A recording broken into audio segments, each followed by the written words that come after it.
What's up, everyone? Welcome to this day in Philly sports history for November 1st, 2024. I'm your host, Jim Montgomery.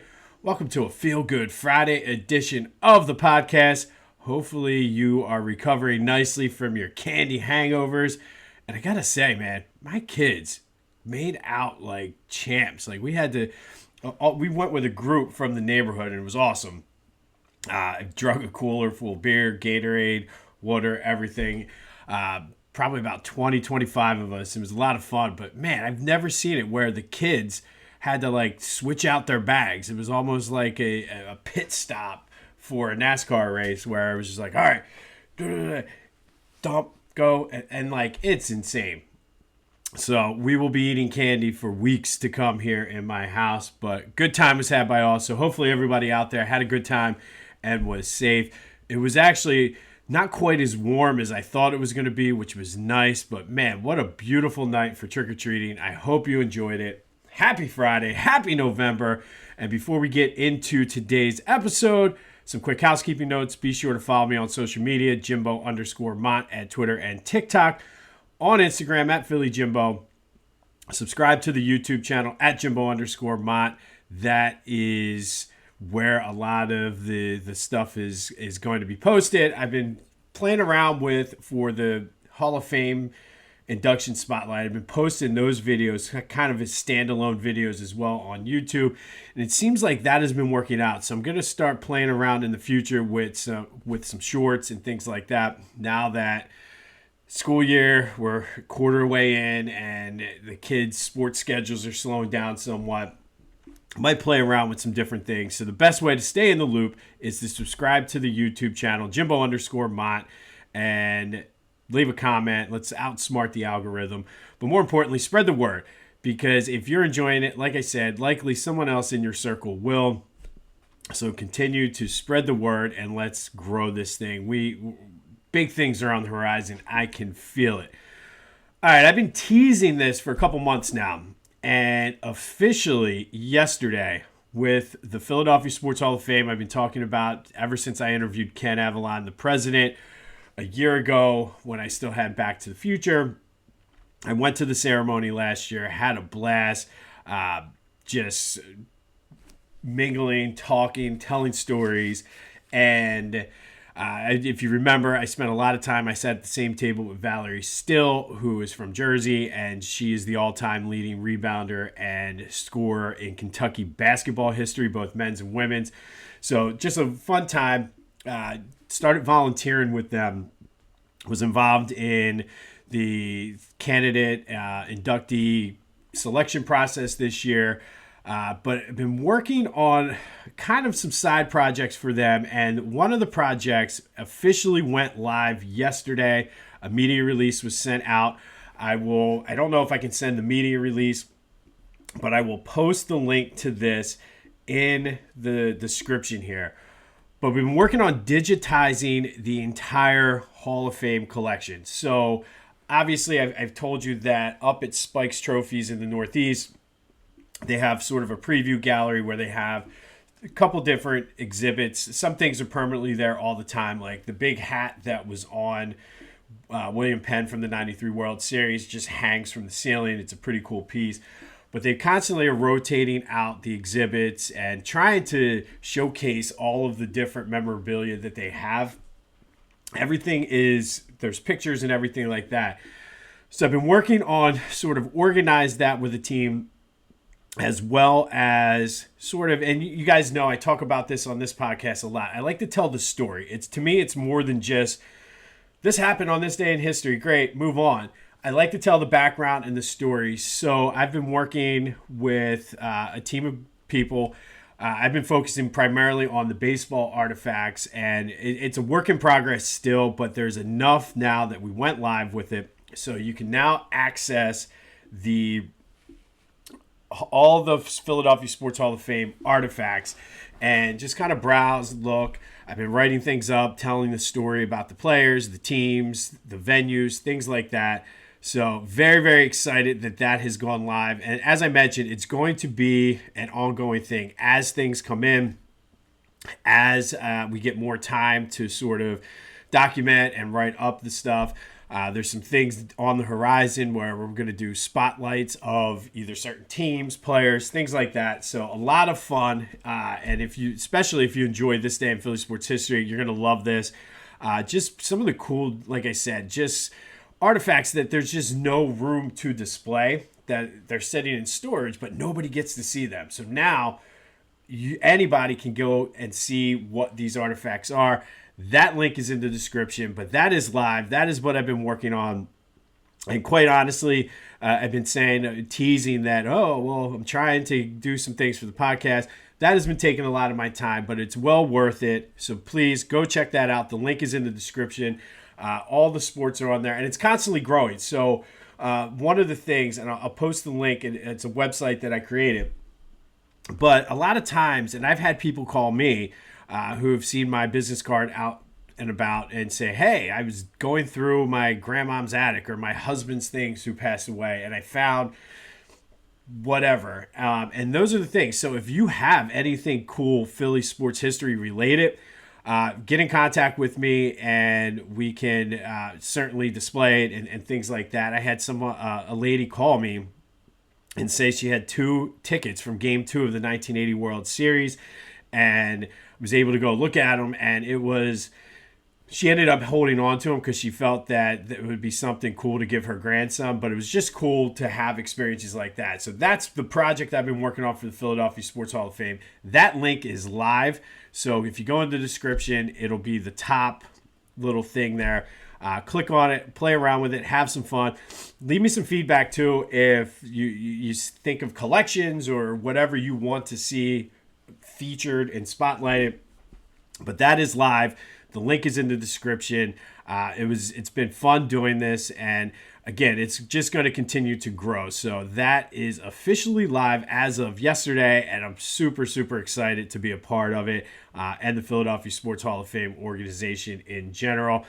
Trying to really grow and just we all are passionate about the teams, but being able to see, and I think it often gets lost because of how we get frustrated with the teams and things like this. We have an awesome sports history in this Philadelphia region. So now for everybody to be able to see the collection that we have collected over the years is just very gratifying and satisfying. So please go check that out. Have some fun with it today when you're bored at work or having your candy hangover. And be sure to let me know any feedback you have. All right, let's start with yesterday's question of the day. And I asked you, is Shady McCoy a top 5 player in Eagles history? And man, I did not expect the debate on this. Man, I feel like there's 2 groups of people, the ones that love Shady and the ones that aren't fans of him, because there are some people who say absolutely he's top 5. There's quite a few that were sort of like me, like, maybe you put Eric Allen in there, maybe Jason Kelce. I had a few people say Fletcher Cox, Randall. But I think you certainly can make the argument that he could be top 5. And everybody, for the most part, that agreed and liked Shady said top 10 easily. And then there are people that are like, he's not even a top 5 running back. And I'm like, whoa. But had a lot of fun reading the comments and going back and forth yesterday. Thank you, as always, for participating in the question of the day. There'll be another one here later in the show. Sticking with the Eagles, there were some positive injury updates yesterday. Mekhi Becton was a full participant in practice. Jalen Carter practiced. Still no Dallas Goedert. Still no Darius Slay. It does appear it looked like Elliott Shore-Parks, who was at practice, said if he had to bet, probably no. Obviously, I don't think Goddard's going to play, but probably no Slay. So that means Isaiah Rodgers will get the start again. Landon Dickerson was limited in practice as well, but not a whole lot coming out. Just a lot of positive praise for out of A.J. Brown for Nick Sirianni. Said he talks to him on the phone all the time to go over some ideas for plays and things like that. He had great things to say about Saquon Barkley and just his professionalism and how he makes everyone else better. I really do believe that the whole entire culture, and I think it's always going to be in the back of our minds, PTSD, like, But I think we're finally the stank or whatever you want to call it from last year is finally out of that building. They went through some adversity earlier in the season and came out of it now at 5-2. So I think this team is really gelling and coming together at a perfect time, if I have to be honest about it. But that leads to today's question of the day. The line has been pretty steady. Is this a trap game with the Cowboys and then Washington on the horizon? Can the Eagles get caught looking ahead here? The Jaguars are just terrible, but they're a desperate team. They might be fighting for or playing for Doug Peterson's coaching job.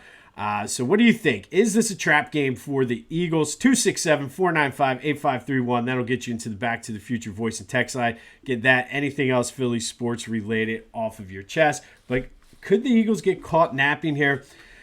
I don't think so. I really think the way the team has been playing has come together. I don't think this could be a trap game, but this is, if there's ever going to be a trap game, this is the one, looking ahead to Dallas and Washington then. All right. In today's edition of What Would Have Happened If This Was Philadelphia, did you see the videos of the LA fans celebrating the World Series? Guys were setting off fireworks in buses, torching buses, like just ridiculous. Like, stay classy, LA. And again, if this was Philadelphia, though, oh, you guys booed Santa Claus, and oh, you threw snowballs, and blah, blah, blah. It's ridiculous how these other cities do things way worse than what we do here in Philadelphia, and yet we threw snowballs at Santa in 1968. And you know I will always have the back of the Philadelphia fan. So stay classy, LA. You are now in the category of the New York fans. Absolute scumbags.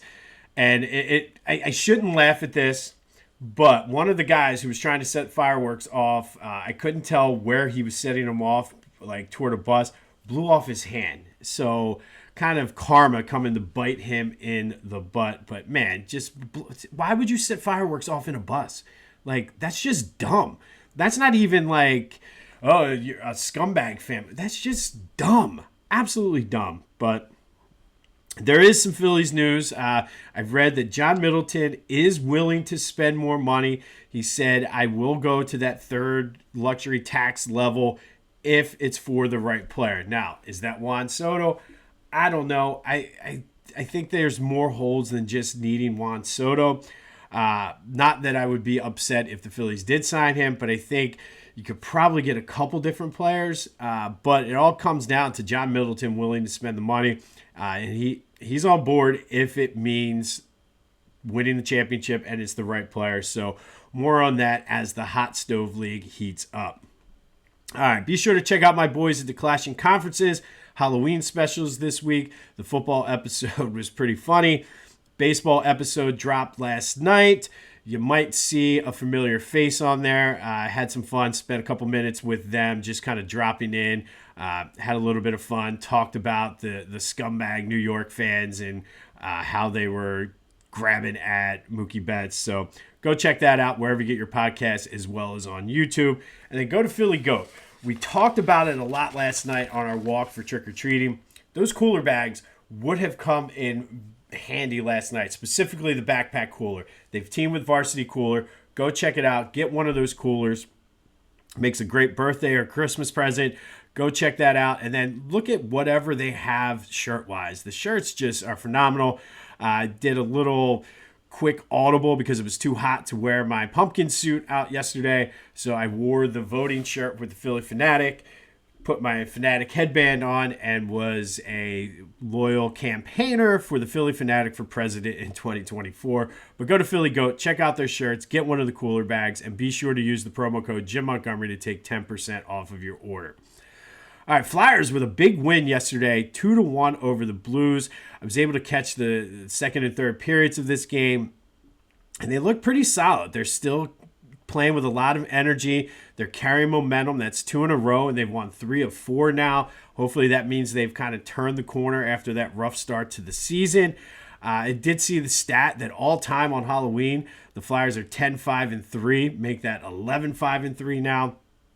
They return home or stay at home to play the Bruins again tomorrow at home, looking to keep that energy and momentum up. I'm liking what I'm seeing out of that team. There is rumblings that we could see a Joel Embiid appearance tomorrow night at the Wells Fargo Center against Memphis.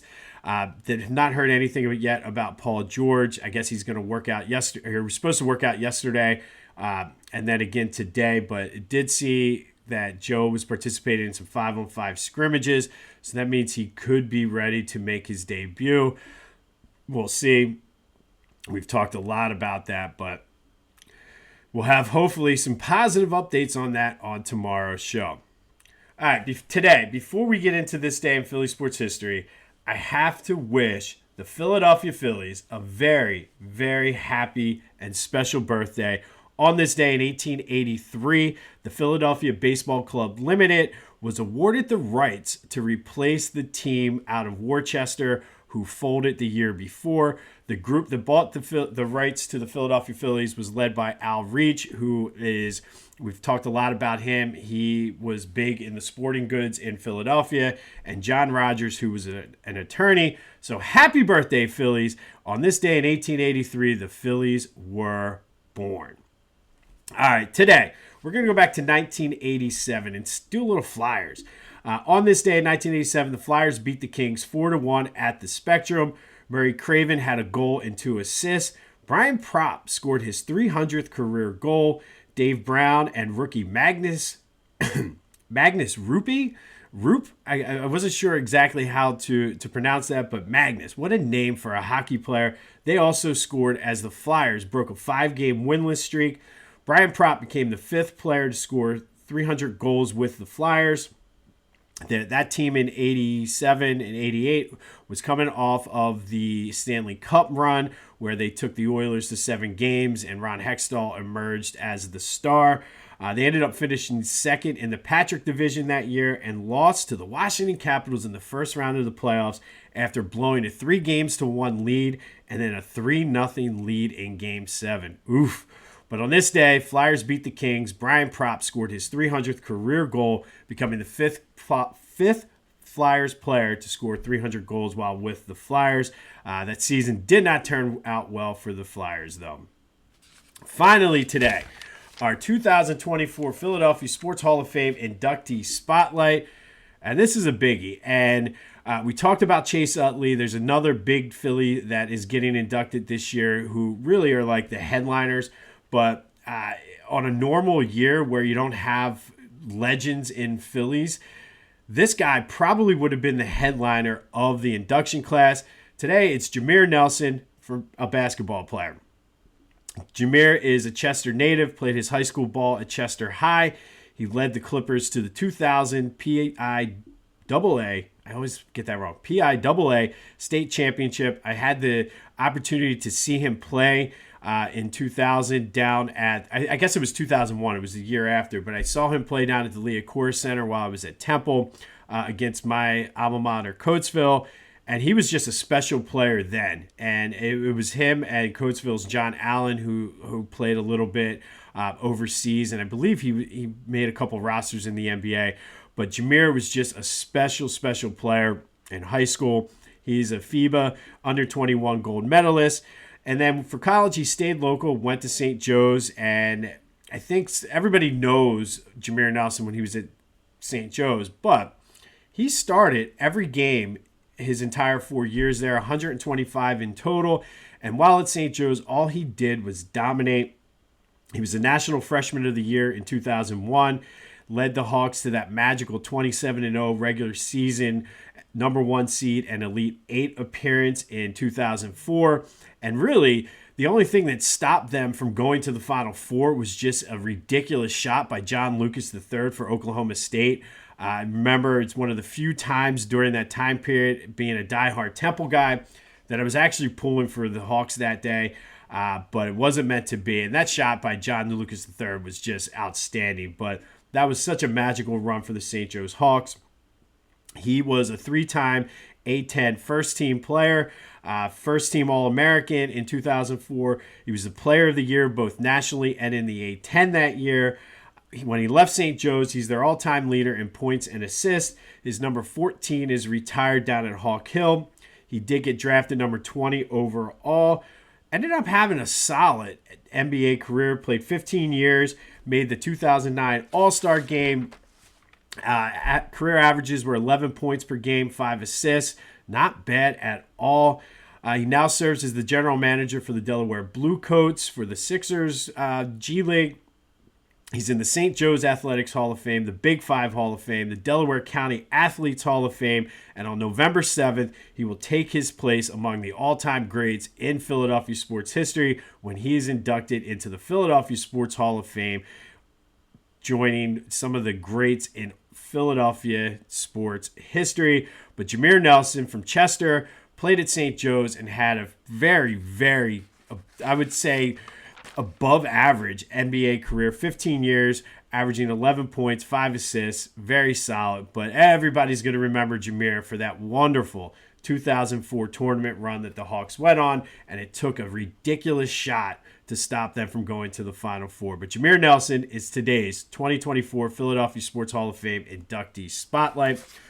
On this day in 1987, Brian Propp scored his 300th goal in the Flyers' 4-1 win over the Kings at the Spectrum. Happy birthday, Phillies. You don't look a day over. I guess let's do some quick math there. I don't know. That's a lot of big numbers to do quick on the fly. Let's look at it real quick. I know a lot of you are home now being like, oh my God, the answer is blah, blah, blah, blah, blah. But happy 141st birthday, Phillies. You don't look a day over 135. But on this day, the Phillies were born. Hopefully we get some positive updates on Joe, and maybe we'll actually see him play a game tomorrow. Maybe. Flyers look to keep it rolling tomorrow at home against the Bruins. John Middleton, he wants to spend it. Let's get him that trophy back, but let's be smart about it too, because this team, I think, needs more than Juan Soto, but that's another question you can get off your chest on the Back to the Future voice and text line. Is this a trap game for the Eagles? I don't think so, but I certainly could see the argument. Let me know your thoughts on that. 267-495-8531. We'll have more on the Eagles as we get closer to game time on Sunday. And weird game time. It's a I think it was like a 5:05 kickoff. And I don't know if because it was flexed, the NFL is trying to play around and do some different things with that and try to keep the games rolling until Sunday Night Football. But I just thought that was an odd time to start a game, and maybe they're just trying to control Sundays completely. Or though maybe, because I'm still seeing 4:05, so maybe it's because of the time change. Who knows? But we'll see what happens. But we'll have you covered for the Eagles game. Be sure to check out the Philadelphia Sports Hall of Fame archives. Very excited to announce that has gone live. So let me know your thoughts on that, and go have some fun with it because there's a lot of cool stuff in the collection. This has been This Day in Philly Sports History for November 1st, 2024. My name is Jim Montgomery. Go have yourselves a Friday, and until next time, happy birthday, Phils.